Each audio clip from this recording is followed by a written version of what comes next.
Welcome back to Comic Book Nation, the only show that does it all for geek culture and the official podcast of ComicBook.com. I am your host, Kofi Outlaw, and in the Comic Book Studios with me today is my co-host, Matthew Aguilar. What up? Our buddy Connor Casey is back with us. What's going on?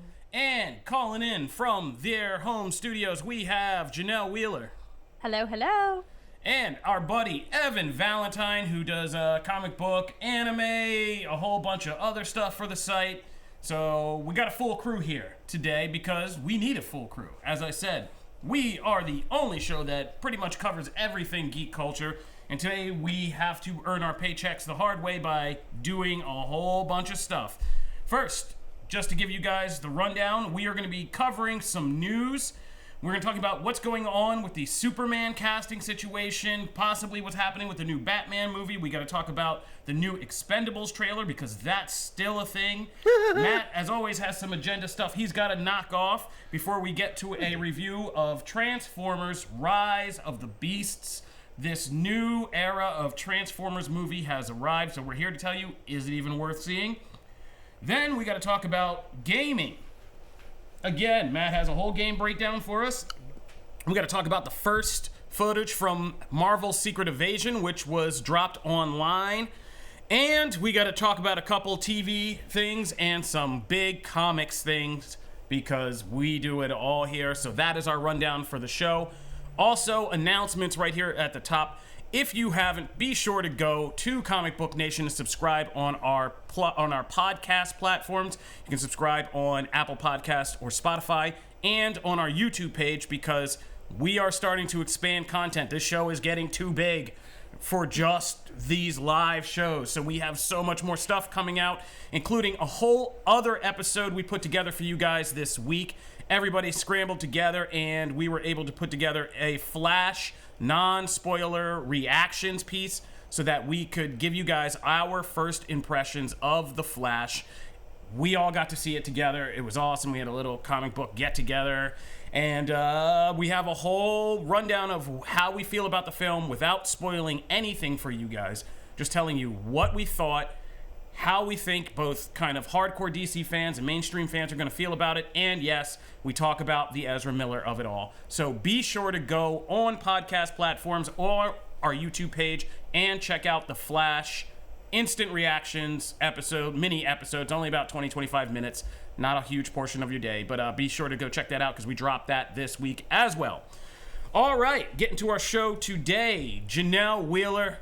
Tell us what's been happening with the news, because news around here comes with a Z. So what's been happening in the news? News with the Z, I love that. So we have a lot of stuff going on, which is great to see. The show is packed. So we'll start off really quickly with some DC studio news.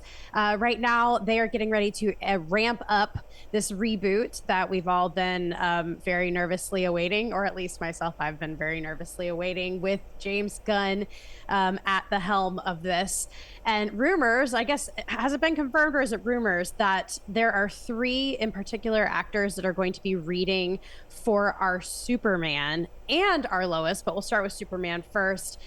David Cornsweet, Nicholas Hoult, and Tom Brittney are going to be reading for the first time for James Gunn over Father's Day weekend. That's what I'm hearing. How do you guys feel about this?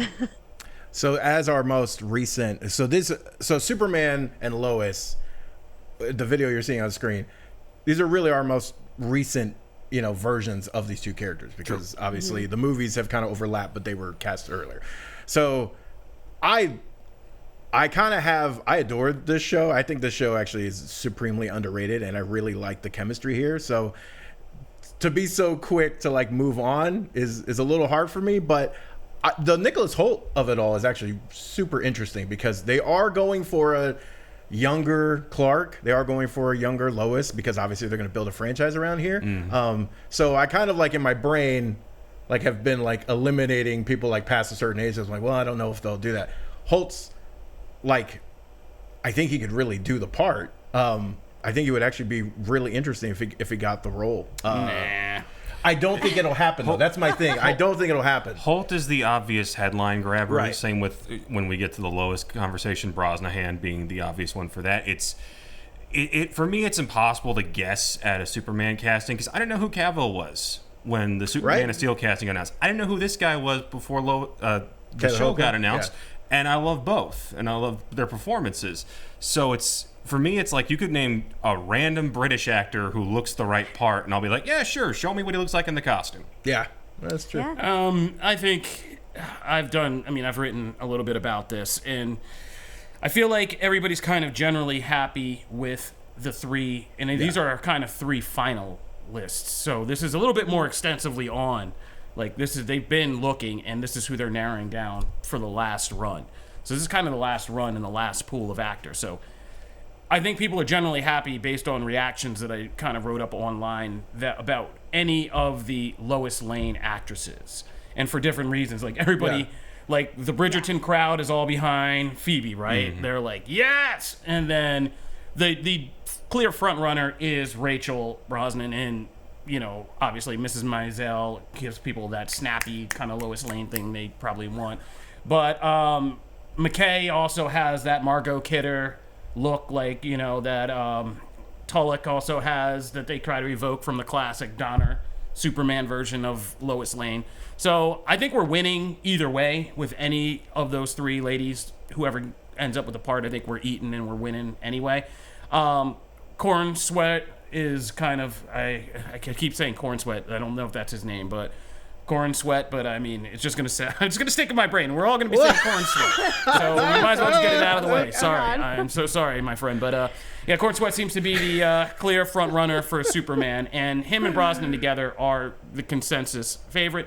But I think either way we're gonna win. But I think everybody kind of agrees that at this point Holt seems like more the long shot, and that the expectation is I think he'll end up being Lex Luthor, which I think would be he would be much involved. brilliant role for him personally. Yeah, like I think he's good at being. Nicholas Holt is a good pick because he looks like he could be that like kind of like an intellectual, hunky intellectual, but he also looks like he's quirky and.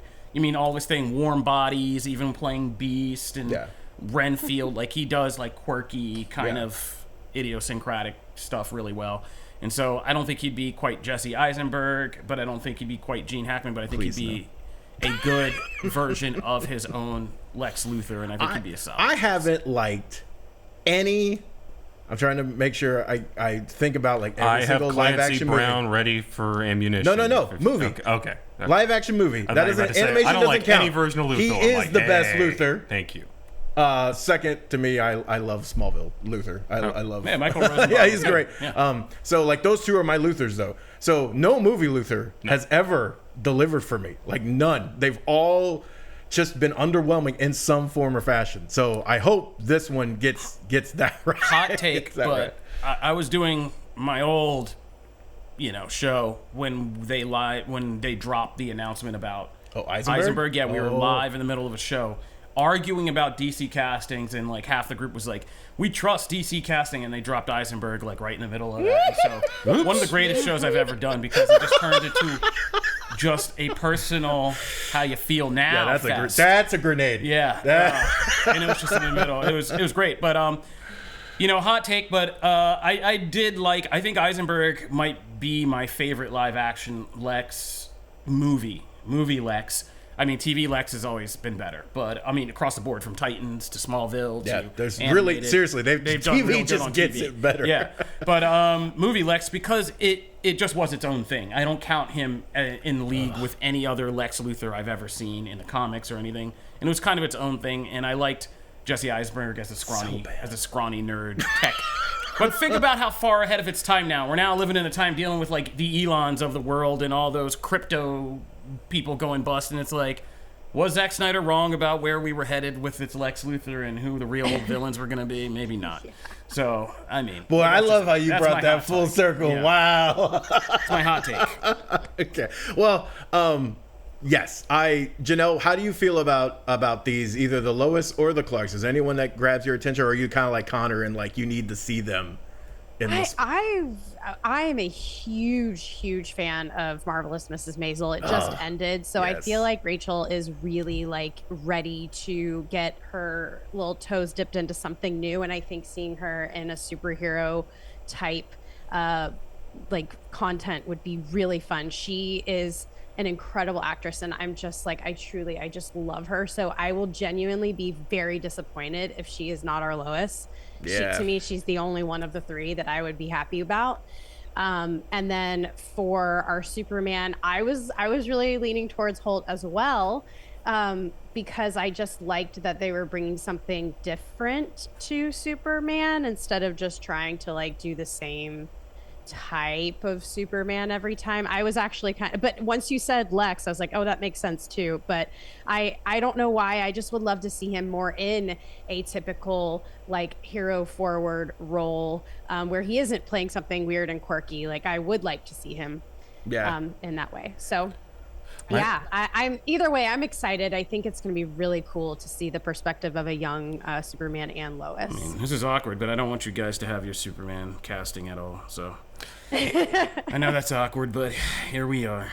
I don't want you to have what you want here. My only hang-up with Brosnahan is that she's been doing the Mid-Atlantic thing on Maisel for the past however many years, and unless this is a period piece, reporters don't talk like that anymore. They don't go, I need a front page and I need the headline and here by now. It's like, people don't talk like that anymore. But I think unless they live in an Aaron I think they're going in.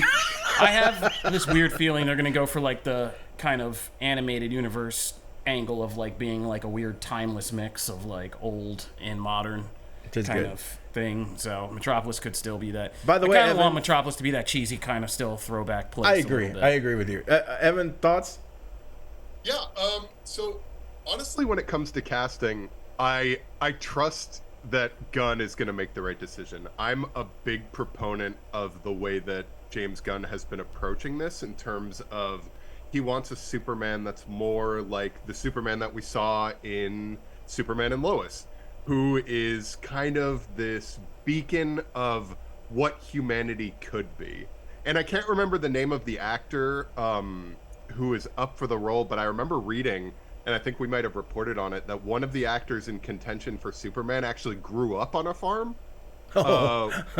Which is wild, and I think that would be super cool in terms, because at his heart, Clark Kent, Superman, Kal-El, he's a farm kid who's looking to do the right thing, and I'm anxious. I can't wait for Superman Legacy. I'm super pumped for it. I'm a little disappointed that Dave Bautista isn't in the running for Lex Luthor, because I was kind of behind that idea when it was originally thought of. Can I get him as Parasite though? Man, he would rule. That would be cool. He'd be so good as Parasite. I think that Nicholas Hoult would be a good Lex Luthor. I'm still pulling for the idea of, this is going to be a deep cut for comic book fans, but I'm pulling for the idea of Michael Rooker as Bibbo. That's really yeah. That's. I mean, oh my God, I think that's the casting that. I honestly think that's the casting that happened.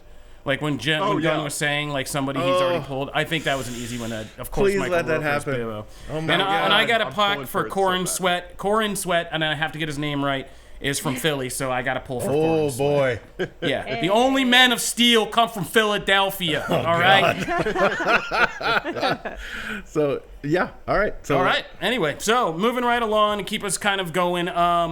We're hearing word, and I know this is gonna stick in Connor's craw, is that the Flash director Andy Muschietti is kind of circling now, and it looks like we're getting closer and closer to him possibly directing The Brave and the Bold, the Batman reboot movie under DC Studios.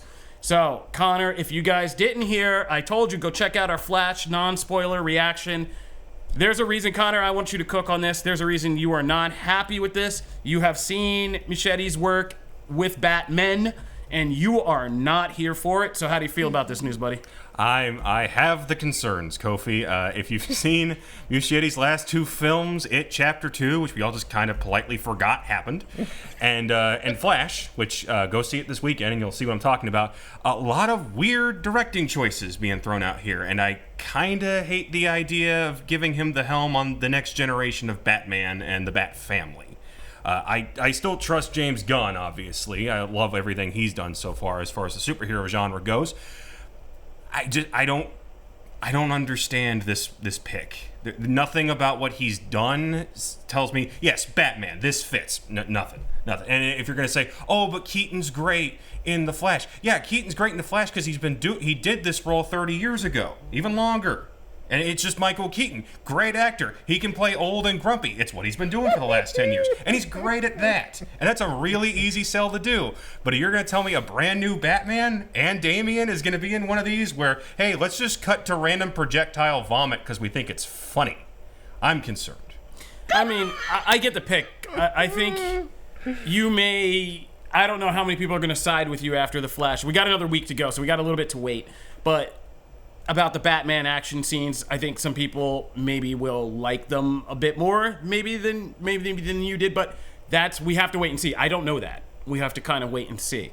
But I think I get what they're thinking. Like the Flash mixes kind of like superhero stuff, but it's also kind of a lot of heart and humor where family is concerned. And this one's going to be Batman and son, so they're going to do something. It's not going to be the dark, brooding, like any of the Batmans we've seen before. It's got to be Batman and kid. Sure. And I think there's a reason for that. So I get their logic. I think we need to see what happens with the Flash first. I think everybody's getting a little ahead of themselves, but we're gonna see how this pans out. I mean, there's not much really more to say. I just wanted to see Connor cook for a minute. Well, Connor, you can keep cooking because next news story is yours, buddy. Oh boy, we got the Expendables. Guys, the trailer for the fourth one has come out. Honestly, I thought this series was dead, and if you asked me to name a single character from it, I couldn't. You just know them by the actors. It's Sylvester Stallone playing Sylvester Stallone. It's Jason Statham saying, it's a megalodon, and then shooting guns. It's fun, it's stupid, and the easiest way to sell me on this is you got Tony Jaa and one of the guys from The Raid. And that's every solution for an action franchise for the past 12 years, is just add one of the guys from The Raid, and the movie is instantly better. So And 50 Cent! And 50. Yeah, 50 Cent, If you've played Blood on the Sand, you know why I'm excited. As you for should, this. because it As is you an should. underrated classic. Yes. This should have been called Expendables 4, Blood on the Sand, and it would have sold so many more tickets. I love these movies. I'm such a sucker for, like, I just love them. I know they're, like, it's great, mindless fun. I love the dynamic between 50 Cent and Dolph Lundgren in this already has me Well, there's the fact that we're excited. saying the dynamic between 50 Cent and Dolph Lundgren is like, with Megan Fox in there, it's just like, we've reached peak absurdity. I mean, Oh, yeah, Oh, absolutely. these things have less story than the Fast and Furious know. movies. I totally forgot Andy Garcia was was like in this until we just saw him. I totally forgot. But this is the fun of the series. I think everyone thought it was done. It is done. It was done for Yeah, a long Because they tried to make a PG-13 one and nobody cared. No, and then all the old guys tapped out. Like Arnold Schwarzenegger was like, "I'm not doing it again. Stop calling me." And so like they For that did, accent alone. and like all the old guys tapped out, and the whole thing was in the 2010s. A bunch of old action stars were getting back. It's 2020 now.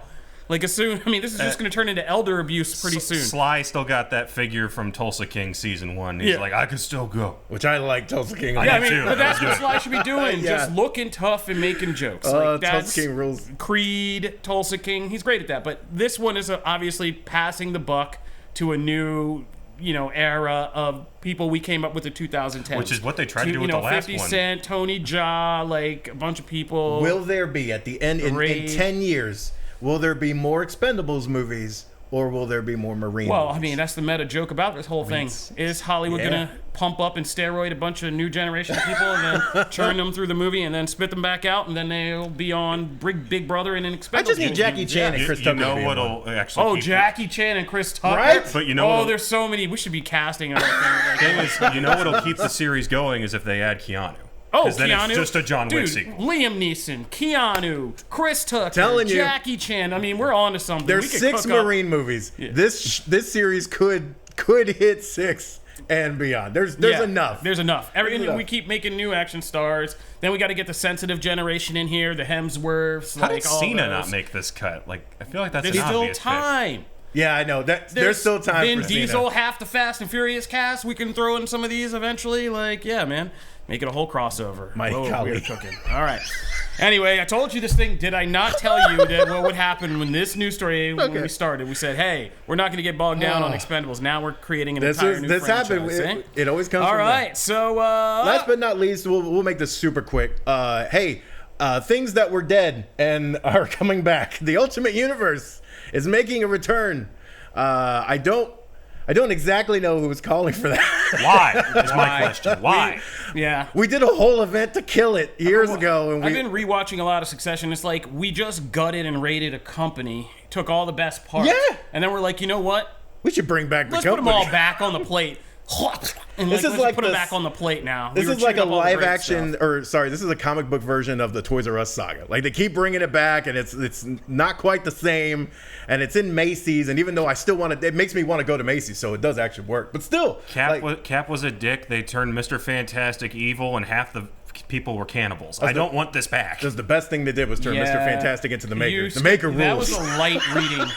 Thank you, Evan. Evan agrees. Hulk ate people. Thor was a drunk. We won't get into Hank Pym. The Blob Just ate keeps- people too. Do They had a big. Do you think thing this with A eating stands people. for France? Is a panel But it's I'll never coming forget. back. It is going to be coming back with Ultimate Invasion, which will be a 4-part series coming later this year, and then there will be a Ultimate Universe one-shot coming as well. It's this whole timeline jumping thing where like they're probably going to do.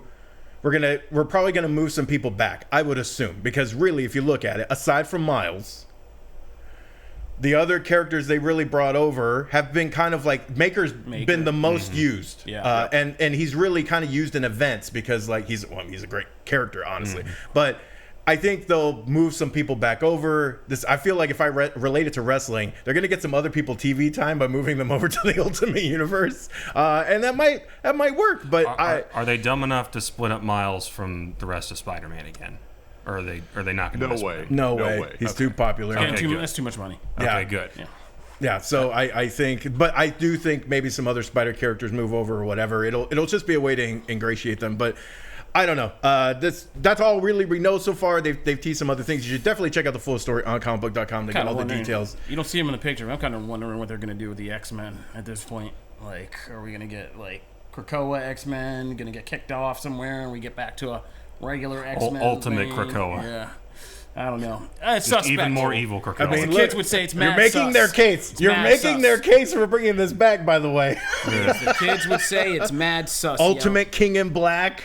Ultimate, like they're going to be doing all these stories Damon's over. right. Fall of X is a thing, and now Ultimate Invasion's a thing. I'm Which telling we you. are going to talk Fall of X a little bit In later. Philadelphia, we say this is not a coincidence. I can't just But anyway, that's that. So let's let's move on to other stuff. All right, let's talk about why we're really here, guys. Let's talk about Transformers. So, Rise of the Beasts is out, and the question we must answer is it more than meets the eye? No, wow. Really? So, Transformers: Rise of the Beast. This is a kind of sequel to the Bumblebee movie, which was a soft kind of reboot of the franchise. And this one is kind of a soft reboot in itself because it sets up a whole new story that spans time and space and can conceivably eventually bring us back to the Bay films and make this all kind of like fit if they really wanted to. But what I will say is I don't think people realize yet, but right now I think 2023 might go down as like one of the better years we've ever had in movies. We are seriously eating right now.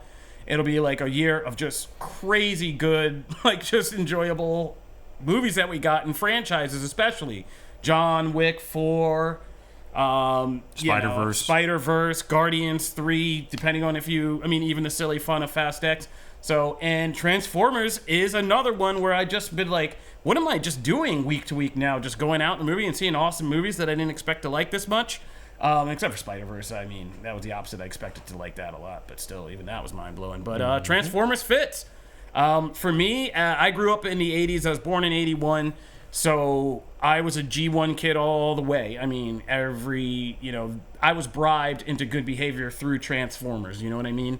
As a kid. So as I tweeted out, this is the movie I've wanted to see, right? Like, Bumblebee had hints of it. I even enjoyed the first Bay film as a kind of teenage horniness movie. With a boy trying to use a car to get a girl, that whole thing. But this is the movie I've wanted to see. Like, it is G1 Transformers. It is Beast Wars.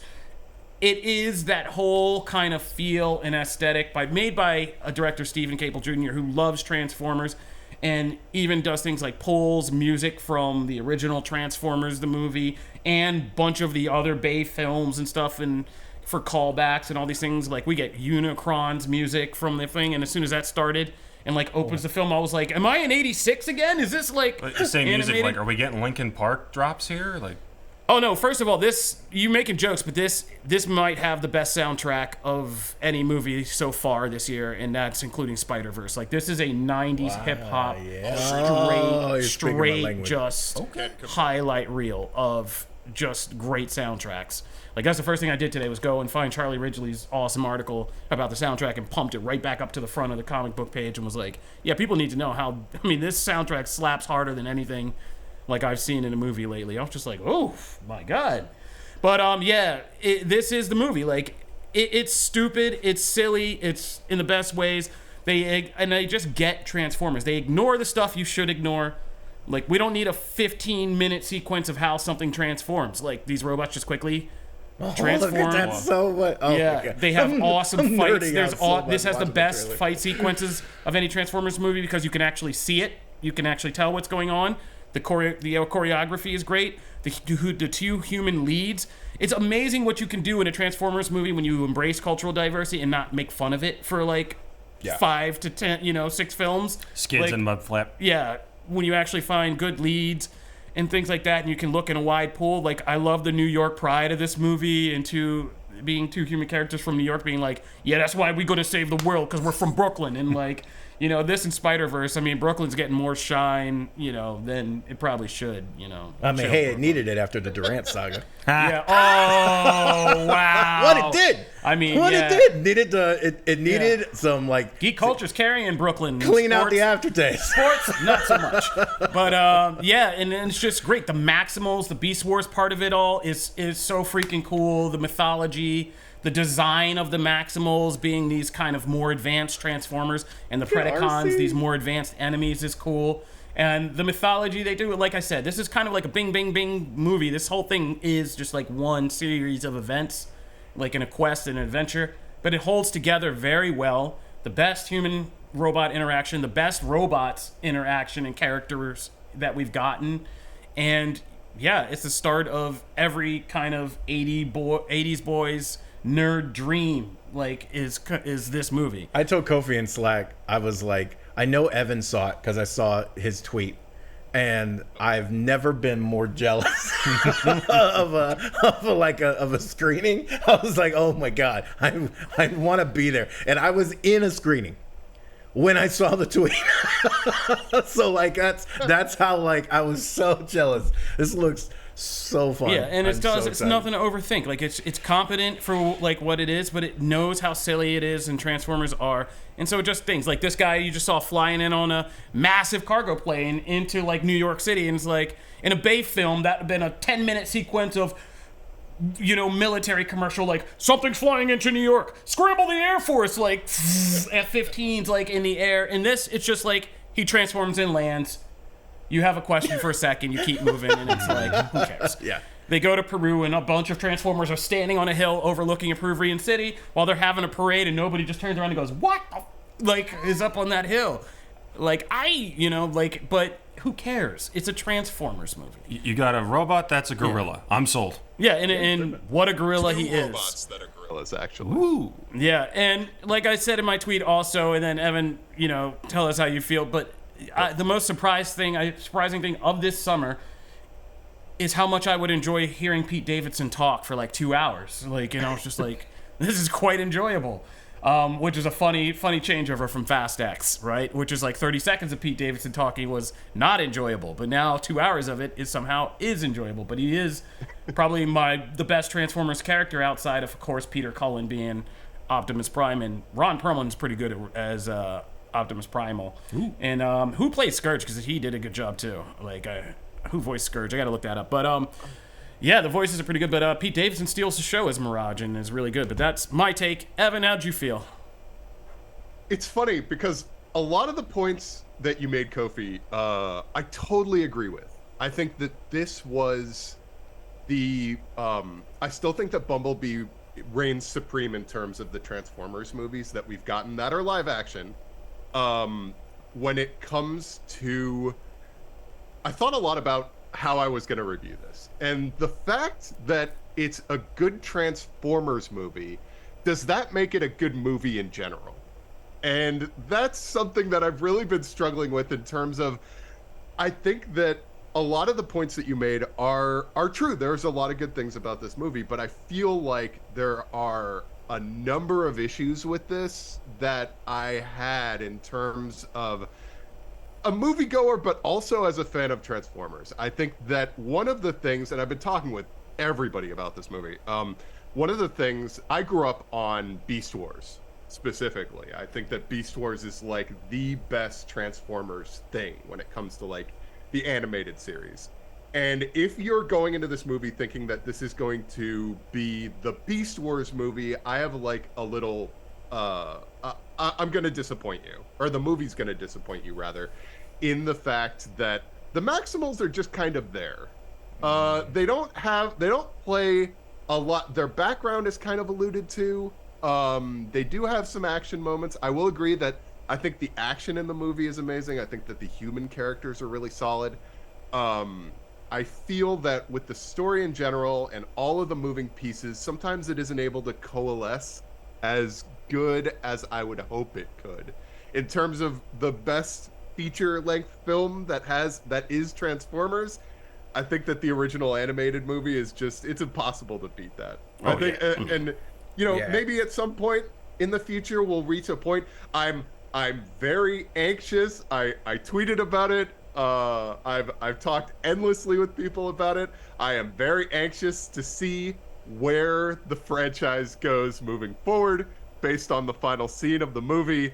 When I say that the final scene breaks the internet, I think that people who've seen the movie might agree with that. Yeah, no, it definitely does. We're playing a very different game after this, and we have a lot to talk about when more people have seen this and we can really get into it. I'm like already yelling at Jim Viscardi, like, can I get into it? Can I get into it? And he's like, But I want to say to your point, I think we all need to get on the page of understanding now when it says in a title, Rise of, that's coded language for, we threw this in here to get you in here, but it ain't gonna be a lot. Let's just take Rise of Skywalker as our other recent example. How much time does the person in that thing actually apply to that title? How much of, it's right at the end, right? It's 1 minute of, I'm Skywalker. It's like an Iron Man out, right? I'm Skywalker, and that's it, and that's the rise. So when you hear the word rise in a title, it means you just getting to meet this stuff. You're not getting a whole It's a good point. thing. And that was my biggest worry going into the movie, is that because I agree with Evan. Like, aside from I'm a G1 person, so that's my Transformers. But Beast Wars is easily my favorite Transformers thing. So when they got announced and it was, hey, they're going to be in the movie and we're going to see like a whole Beast Wars team, I got very excited. And I'm still very excited. But that was my only worry, is that like they would be relegated to kind of B characters in a grander thing. I mean, I kind of liked how they use them, because I think it would get too crowded if we had to jump for a whole storyline like following Optimus Primal and them. I think they kind of kick off the story. You get a whole sequence of them. And then there are reasons given why, like, they're not around or as active. And some of them, like Air Razor's in the movie, I think a lot more than a lot of the other Maximals. You don't learn anything about Cheetor or Rhinox. Oh, I was going to ask, how's Rhinox? They have awesome my favorite sequences, don't get me wrong. Oh, dude, Matt, Rhinox has no lines. No. Oh! But they have awesome action, but Optimus Primal you do get to learn more about and do, and like I said, he's an interesting character. But yeah, I mean, where the franchise is going, I can't promise you're going to see, like, they're not going to become the central characters in this, but I think they will factor in more heavily in the future. But I mean, overall, I think we can nitpick, but I think we both agree, like, this is at least a better direction for the Transformers movie than we were on with Age of Extinction, which is the most comparable. This ain't the Dinobots. Like, let's all calm down. This is not a repeat of the Dinobots where you barely get to even understand, like, Grimlock. Did my boy Grimlock dirty.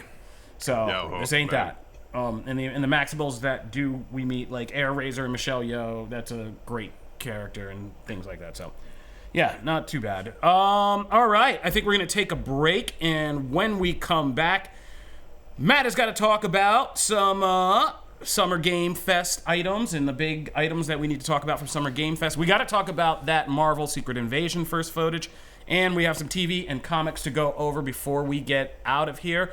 So stay tuned for Comic Book Nation. We'll be right back.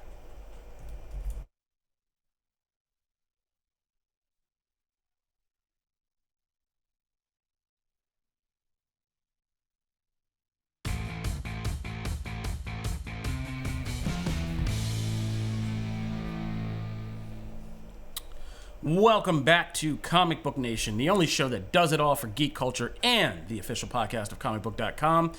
If you're just hopping in after the break, be sure to go back because we had an in-depth discussion about Transformers, Rise of the Beast, the Superman casting that's happening, and the Expendables 4. Plus, if you care, all of Marvel's Ultimate Universe is also coming back for some reason. Yay. Womp womp.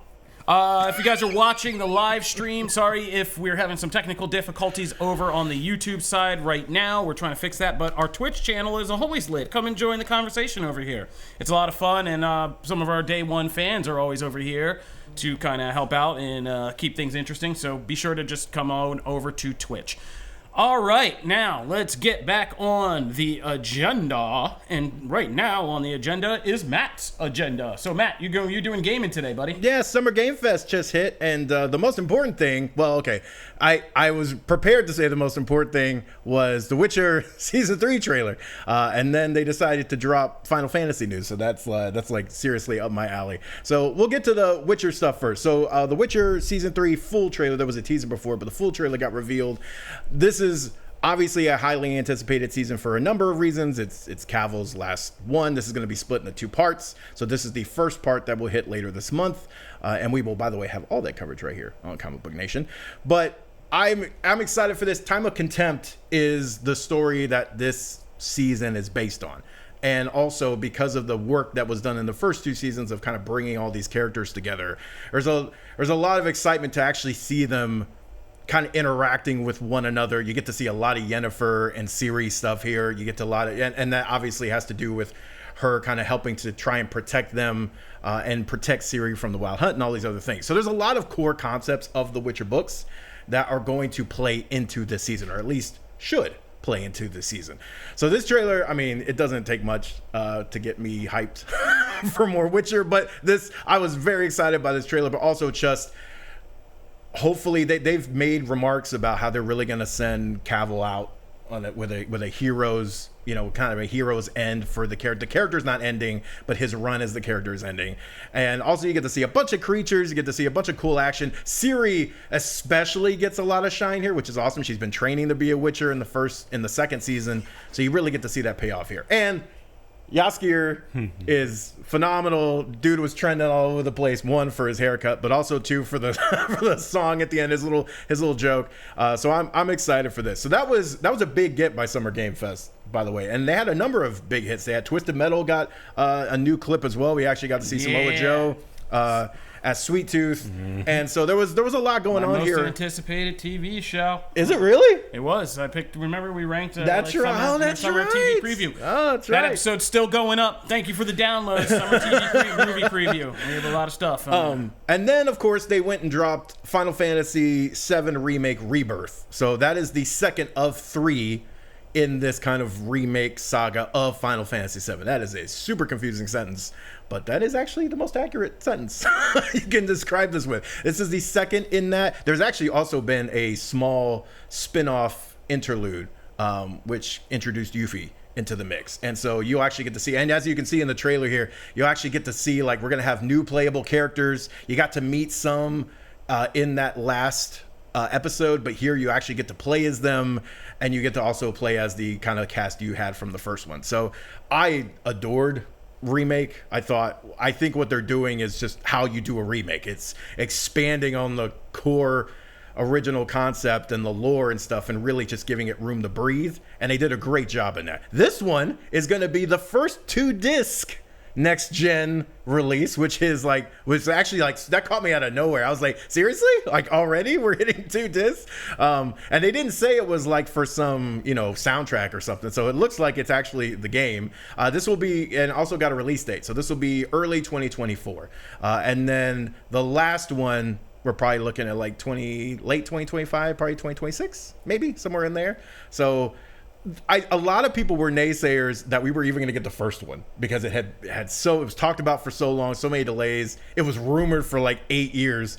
So the fact that we're getting this one so quickly, I think is really promising, and I didn't expect that, honestly. So this looks super dope. And then the last big trailer, there was a lot of actually great releases, and you can check out our gaming page on comicbook.com for the full rundown of things. There were a lot of announcements and releases, and also some playtest announcements as well. But Mortal Kombat 1, which I've truly enjoyed what Mortal Kombat has done with their story and narrative. They have one of the best story modes in fighting games, period.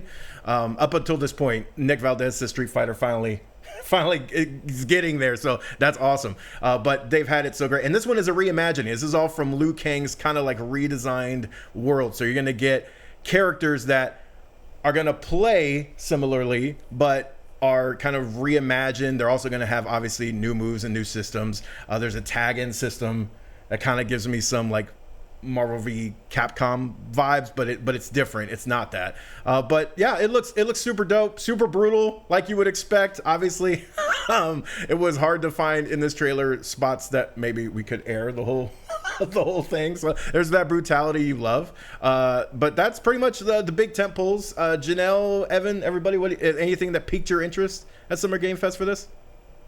No, I'm just kidding. I mean, Mortal Kombat's already good, but it's getting confusing. I'm trying to get into Street Fighter again. Now they're supposed to get into Mortal Kombat again. Gaming wants too much. You got Tekken coming.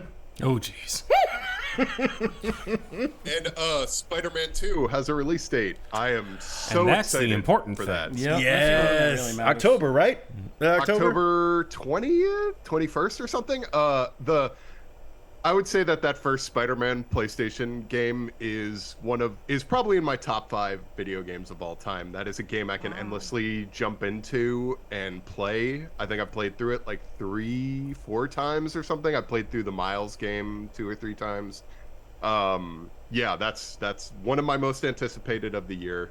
I cannot wait. I think I'll buy the collector's edition with the statue. That's how hardcore I'm gonna be. Oh, you're gonna get the statue? That thing is massive. And the Assassin's Creed looking. Arachknight, baby! Yeah. Oh my God, Moon Knight and Spider-Man. Yep. That costume rules. Okay, so I was very excited that Miles gets his own. No, it's gonna be cool, man. Yeah, it's gonna be a good time for gaming. So check all of this out on comicbook.com gaming. Now, let's talk about Secret Invasion.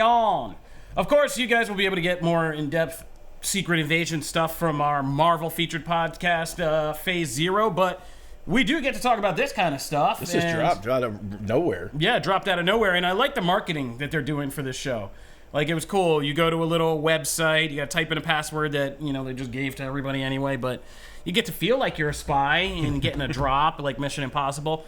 And I gotta say, I have ranked Secret Invasion higher than most people since I heard what they were doing with this new premise. Because I was like, oh, word, like some Bond Mission Impossible type-ish in the MCU sounds great to me. And the first 5 minutes of this show definitely give you that vibe.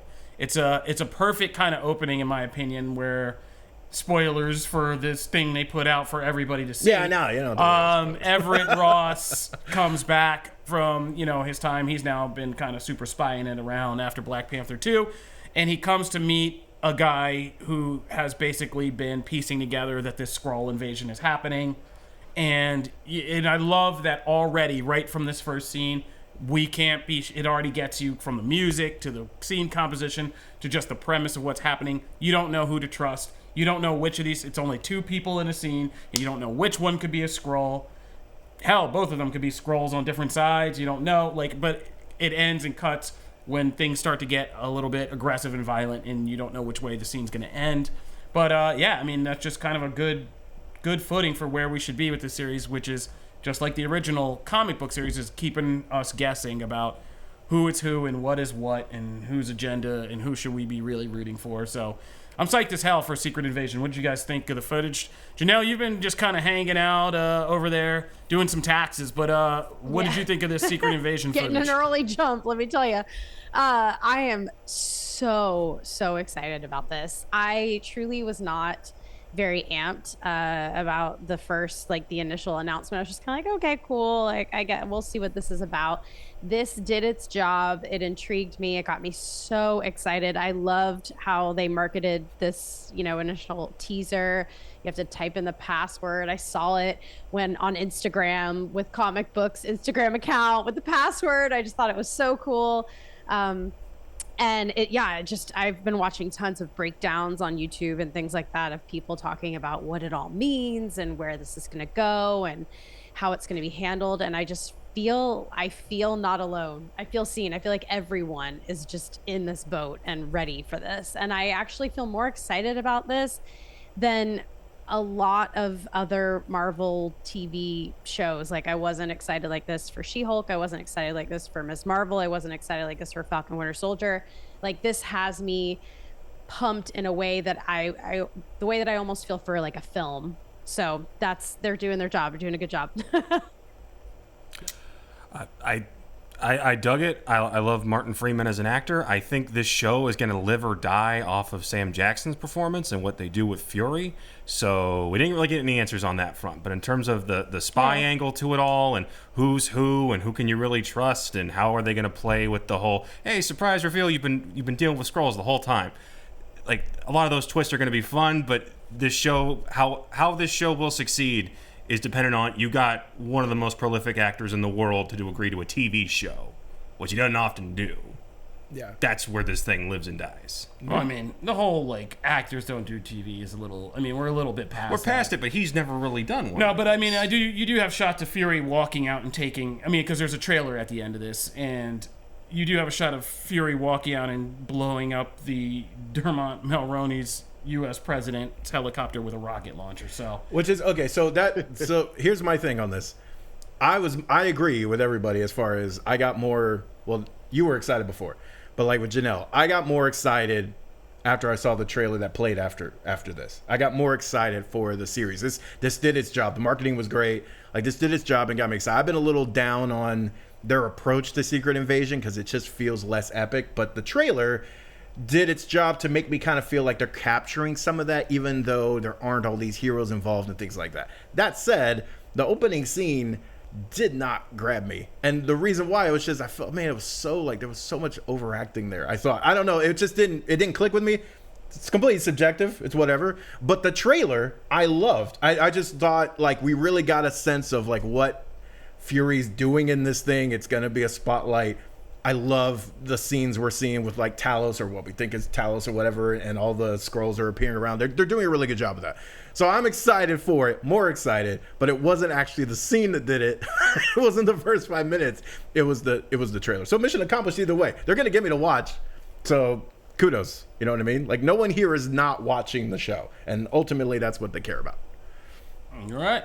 My favorite thing from the MCU to this day is Captain America Winter Soldier. Still to this day. Absolutely. Yeah, and I feel like from that first 5 minutes they had that same kind of feel, that aesthetic, that kind of feel of like, who do you trust? What do you do? And I'm really anxious to see that. And I think that another thing that really is making me hyped for this is that I believe one of the showrunners is responsible for Mr. Robot, which I love that show. And I think that the ideas that they could potentially bring with this, who is a Skrull, I have some ideas, but I'm really looking forward to this. It could be the best Disney Plus MCU show to date, overtaking WandaVision and Loki. Well, in that case, get ready to get trippy and not explain things. I was going to say, you're speaking Kobe's language. You love Mr. Robot. Yeah, it's Kyle Bradstreet who's doing it, who was one of the team guys behind Mr. Robot. Which, yeah, I got to go back and rewatch that. It's been a minute, and I do. Now, after even seeing the ending, one of the best kind of mystery conspiracy shows, and dealing with like reveals and layering out reveals over season and pulling back, masterful stuff. So I have high hopes for this still, and I can't wait. So That's Secret Invasion, and yeah, man, can't wait. This coming in a couple weeks here as we get to the end of a very busy June. Real quick, we gotta talk about just some quick reactions to HBO's The Idol, which is kind of making some headlines here. So we've gotten one premiere episode. I don't even know if we can show this trailer. But I'm gonna say it's been here playing on the side, and I've been unnerved the entire time. Yeah, we're gonna be watching it. Yeah. So The Idol, HBO's new show starring Lily Rose Depp, Johnny Depp's daughter, and The Weeknd.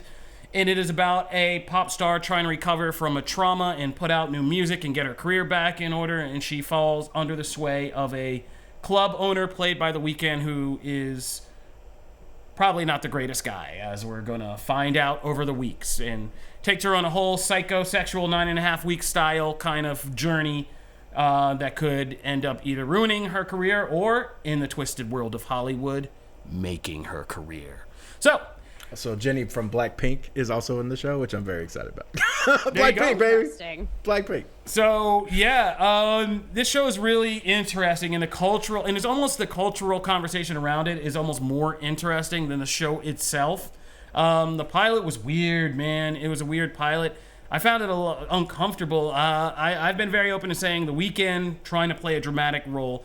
The exact same. It's ironic because the exact things that make The Weeknd so compelling in a music video or a live performance, and what he does is exactly what I don't like watching when he's in a dramatic role like this. It's a little creepy and unnerving. It's a little too meta real for this, and me and Matt were talking about some of the disturbing levels of what this show is kind of doing with these particular leads of note, and yeah, man. And Sam Levinson from Euphoria, yeah. I don't know about this guy, man. I don't know about these shows and like if they're actually serving a greater purpose or just kind of dragging us through the dirt and making us feel like life is, uncomfortable in a way. But yeah, it's a weird thing. What did you? I mean, I can't speak for this one. That first pilot, I mean, they really go for a lot of intense things in that pilot, all across the board. What did you guys think? Because this is the opposite of your Golden Girls viewing, my friend. This very much so. But to what Kofi said, they got me to watch because if all the things coming out in June and July, it would have easily been overwhelmed by those things. And I've wanted to watch it since they announced it, like the premise, because I just love the world of pop and like that whole, kind of taking on the, Britney Spears, Madonna, like all those comeback stories that we've seen. Like that was interesting by itself. And then as it kind of evolved and became a slightly different show and different concept, it's been interesting. So I always wanted to watch it. But then when it went to the festivals and just started getting just ripped to shreds and all this discussion about, is it too much? What is it doing? Like I don't know if I like it but you also have defenders. Like people who are just like, no, I really enjoy this. It's uncomfortable. It's this, but I enjoy it. That whole discussion completely got me like, no, I must watch this. Even if it's just out of morbid curiosity, I must watch this. It was very much like the Rob Zombie Monsters. Like I had to watch it. It might not be good, but I'll watch it. That's not a glowing endorsement. Well, here's the thing. This is better than that. This is better than that to me. But I agree with everything you said. It's uncomfortable. There's parts that like I don't know if I'm going to be able to stick with it the entire time, because I'm very much a person that like can get worn down by a show. If a show is just kind of constantly, I mean, it happened with The Walking Dead. I mean, if a show is constantly kind of having you live in a place that is not comfortable to live in and is kind of beating you down all the time, I will leave. Like I will bounce and just go, it's too much for me. I need to go watch something else. So this show could do that. We could midway through and I'd be like, it didn't quite do enough to overcome that. But the pilot intrigued me, and I am gonna keep watching. And I do find some of the things they are doing in the whole meta of it all interesting. So we'll see if it pans out, and we'll see if they can kind of nail the landing. All right. So anybody else any thoughts on Euphoria before we move on? No. I don't care. yeah, but you hate anything with like the music industry in it. I do, which is so weird to me because she lived it. I would have. Well, that's true, but I assume like you would watch out of morbid curiosity as well, but maybe not. Yeah, I don't have the curiosity. Understand. All right. Well then, moving right along. Let's talk about comics, Matt. Yeah, time for the pull list. I need a little ditty here. The pull list. There we go. I just made it. Done. If someone can whip that up for me. Please, we're not going to ever use resources for that. But, yes, we are. What did we read this week? I was going to do it. So we're going to start with The Flash, number 800, which is the end of its current run before a new team takes over. And so who better to have really lead this discussion than the person who has been on this run with Evan. Evan, what did you think of just this issue, but also how this run kind of wrapped up? Yeah, I think that for those who don't know, the writer of the current Flash run is Jeremy Adams, who has been taking the opportunity to follow Wally West, aka the best Flash. I think we can all agree with that. He has been following Wally West as a family man. With his wife and kids, all of them have superpowers, and he has just been really diving into the fun of the DC universe, as well as the Flash's status as kind of a blue-collar hero, and for the most part, it's really worked throughout this time. And I think that this is a run that has kind of fallen under the radar, but can stand toe-to-toe with the likes of Jeff Johns' Flash run, Mark Waid's Flash run, and some of the heavy hitters that come with the Flash in general.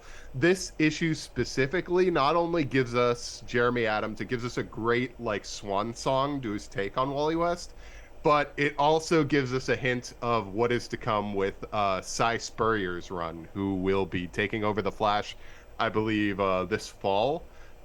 If you love the Flash, but especially if you love Wally West, pick up Flash number 800. It's really solid. It's really good, and it just gives you everything that you want as a Flash fan. I think that it covers all the bases, and I hope that Wally West stays as the Flash for a very long time, and Barry Allen can go do his own thing somewhere else. There's a bunch of other universes. This is what you made him for. All right. Other multiverse out there for him. He can go explore those in his own ancillary title, hopefully. Fingers crossed. No, I agree with that. I am also very intrigued by Cy. When that was announced, it was like, oh, okay, that's a different. We'll see a different take on Flash. And you look at Flash, and it's actually you forget how many A-list talents have been on the Flash. I mean, it's not easy. I mean, that's how we got the Rogues to become their own entity, at this point. What did you guys think of the book? I mean, all I'm gonna say is there's this, and then there's Batman 900, right? Don't hide your true feelings. I did two things with the Flash this week. This was by far my least favorite of the two. Wow. All right. Janelle, what'd you think? I actually really enjoyed this. Of course, whenever I open it up and I see a lot of pages, I'm like, oh man, this is going to take forever. But it was one of those books that I did not realize the time passing. I was just in it to win it, enjoying the process, drinking my tea, and I was really invested in each story. I think the artwork was really beautiful. And I love getting to know Flash better and all the iterations of Flash. I think that's really good for anyone who is even a casual fan right now, because we don't know what DC in TV and DC in film looks like yet with the Flash. Right. So to kind of understand these other iterations of the Flash, I think is really important. So yeah, some of those stories really got me. I really enjoyed them. Connor? Overall, I enjoyed it with a lot of the collection of small stories. Some can be really tedious and some can stand out. That first one where it's almost like an Almost Got Him episode, but it's for Flash instead, where it's oh no, he's just insanely better at this than some other people when it comes to getting rid of criminals. I'm like, oh yeah, the Joker wouldn't last 2 seconds. Yeah. So, no, that I really enjoyed that. The one that teases the run that's coming up, where it's, yes, he's trying to be a family man, but that's clearly not always working because you have to balance the two lives, and even as fast as he is, that doesn't always work. That sounds like an interesting gimmick to run off an entire series of. I'm the opposite of Kofi. Of the two Flash things I did this week, I enjoyed this one more. And that's why we do it, folks. That's awesome. I keep myself honest. I surround myself with people whose opinions are wrong, so that it just makes me hone out my right opinions to a sharper edge. So let's get to X-Men. Let's move over to the Marvel side of the fence. We're going to get to Before the Fall, Mutant First Strike. So obviously Fall of X is going to be, as House and Powers were, Fall is definitely going to be something that is on the Comic Book Nation radar coming up. So we will be talking about this. This is very much actually does a very good job. If you haven't been following, or if you've been spotty on the X-Men stories over the past year, it's actually okay, because Fall of X was actually supposed to happen earlier, and they extended it because that phase in the middle was doing so well. So now we're really getting the fall, and this does a really good job of pretty much setting up everything you need to know. How Orcus is trying to dissemble them and also take on Krakoa and also test its boundaries, all those things, and how they really want to turn humans against mutants, right? At a base level, and how also they're manipulating things of the X gene and being able to fool people with, hey, this was mutant kind caused this, when they really didn't, right? And then we get, to me, the best parts of this issue though are just seeing the X-Men be the X-Men. It's just I love when we get a spotlight on, number one, how varied the power set is. They're just helping people. This is half of this issue is just the X-Men helping this town that has been hit by this destructive force that people think is mutants, and it's not. And they're just helping, and you see all the people that literally have one power, and that's always been the fun of X-Men, right? You get characters like Goldballs, who then is turned into a character that is so incredibly important, but like that at a base level, that power set is like, huh? Like who does that? The X-Men have so many of those characters, and I think it's Crave, who is like eating all the bio waste and stuff. He's like, we're good. Another character's decontaminating the water. Another character, one of them's giving him therapy. Yes. Oh my God, that was so cool. I love that, because obviously some people, and they deal with it here, right? Triage and a bunch of the other medical kind of centered characters are able to help people, but some people died, and because they're not mutants, they can't bring them back, and so you understand why humankind is like, why can't you can resurrect? Why can't you do it to us? And that question of, having to explain that, but then helping them deal with their grief and stuff. There's so much to that, and I just adored this. I just thought it focused on what I love about the X-Men so much. And then we get badass scenes like Cyclops, just like, it's just like, yeah, we'll handle it. And Archangel being, I love the duality of his power set now that he can flip back and forth. So there's so much I really like, and I think it did a really good job of setting the foundation for what's to come. So if you have been waffling on the X-Men or haven't read everything, I don't think you need to. I think you just pick this up and you'll be good to go from here. I think you obviously will have questions, but I think this is a really good job of priming you for the next thing. What did you guys think? I think that Jonathan Hickman is a really tough act to follow. It's really he's such a good writer, and the status quo for the X-Men now is so interesting. But I think Marvel has done a really good job of kind of keeping the momentum going and everything.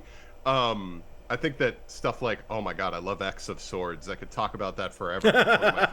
That's one of my favorite crossovers when it comes to the X-Men in general in recent memory.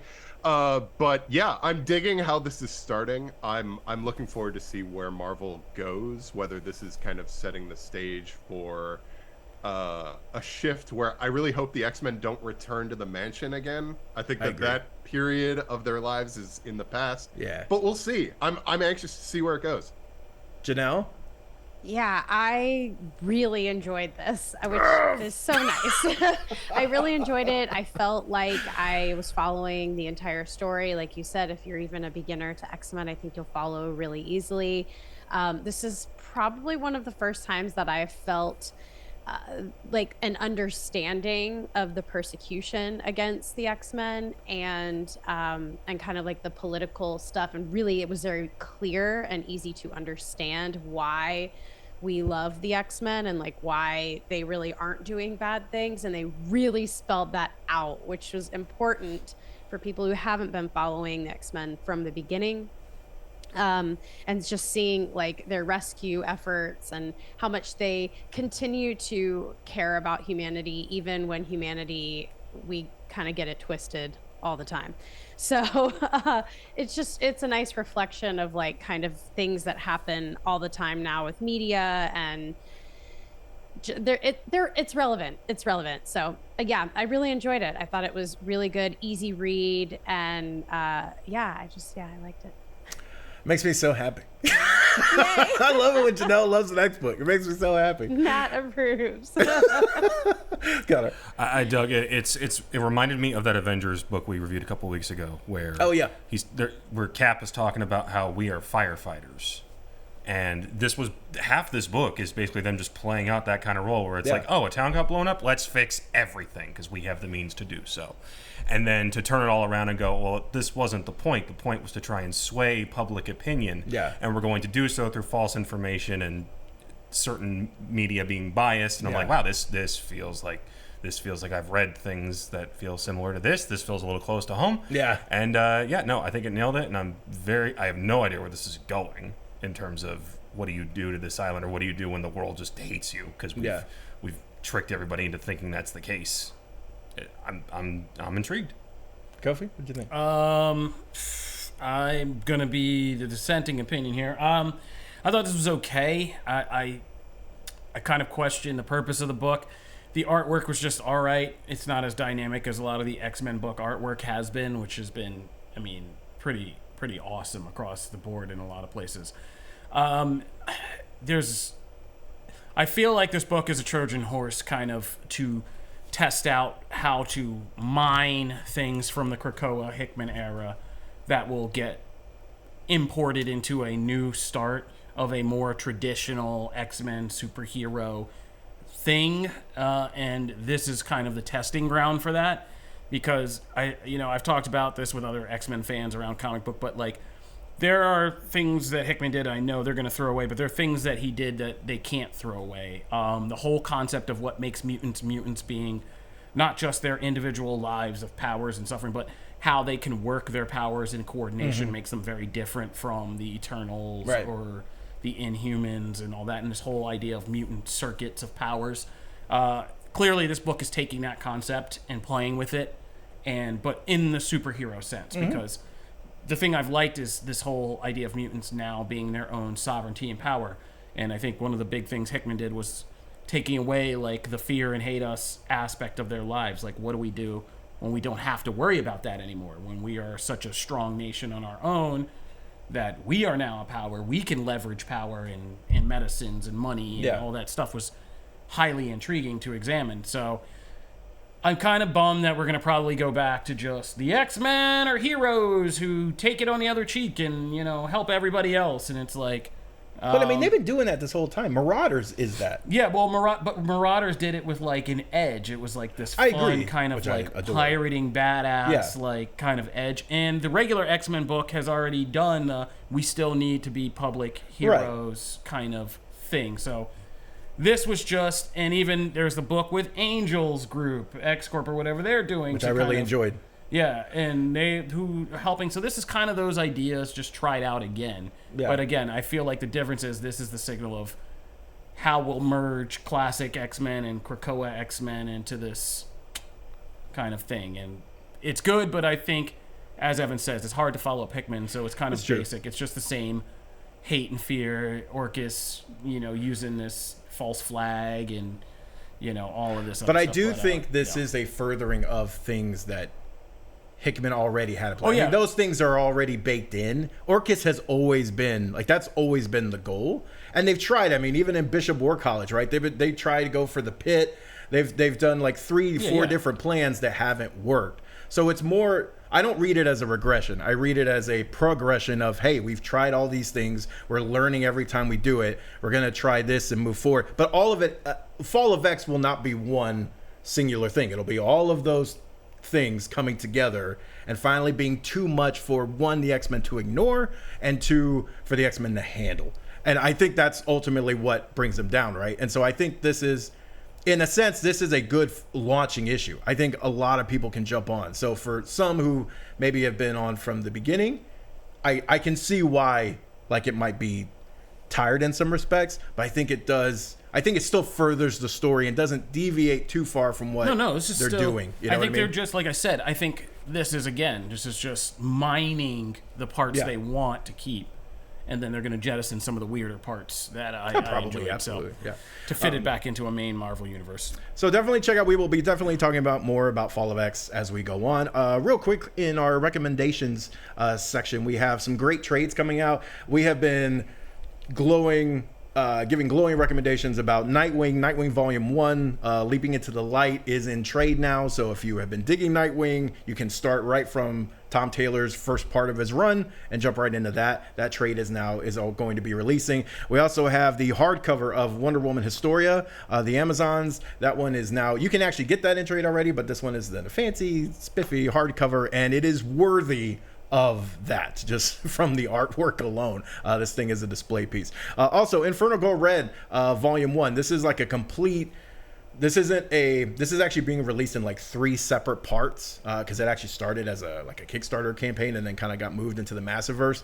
So this one is the first complete full chapter. So this is very much a standalone thing. So if you want to be introduced into this kind of Power Rangers-esque world, you can do that here. And then Spider-Woman, I adore the recent Spider-Woman run by Carlo Pacheco, but this run is one of the runs that like really solidified my love of the character, and it's Dennis Hopeless, and that is in trade form. They're bringing that back. Obviously, Spider-Verse features Jessica Drew. The character is going to be featured even more down the line. That Olivia Wilde movie, I don't even know if that's still happening or whatever is going on with that. So lots of Spider-Woman stuff coming down the pike, so definitely check that out. So that is comics.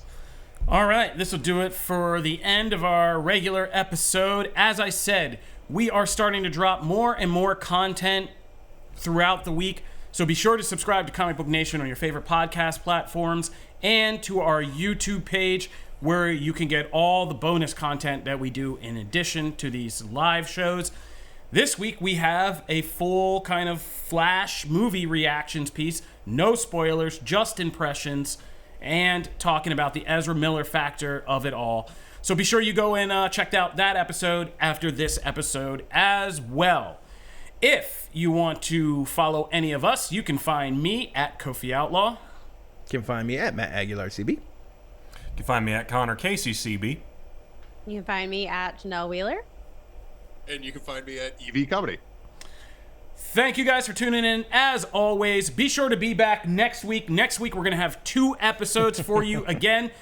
On next Friday, we will do our regular live show where we will give you our kind of ranking and reviews of The Flash. So everybody better have your star ratings and rankings ready for that. We will also be talking about Extraction 2, Star Trek Strange New Worlds is coming back. And in addition to our regular episode, make sure you subscribe to our platforms, because we will be dropping our Flash full spoilers discussion. You guys have no idea how much there is to break down about this movie and the future of the DCU and all the burning questions that are going to be left at James Gunn's door once this thing is out next weekend. So we are getting into it, and that is dropping right on opening day. So stay tuned for that. In fact, we are going to take a pee break, and then we got to come back and record that. So we got to get out of here. This is Comic Book Nation. Peace. Deuces.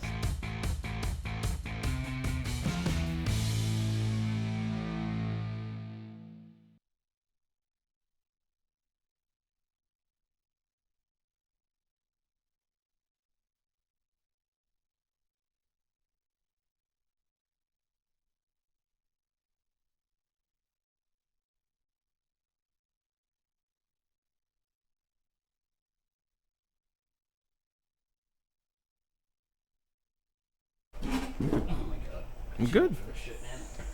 Yeah, walk. Oh.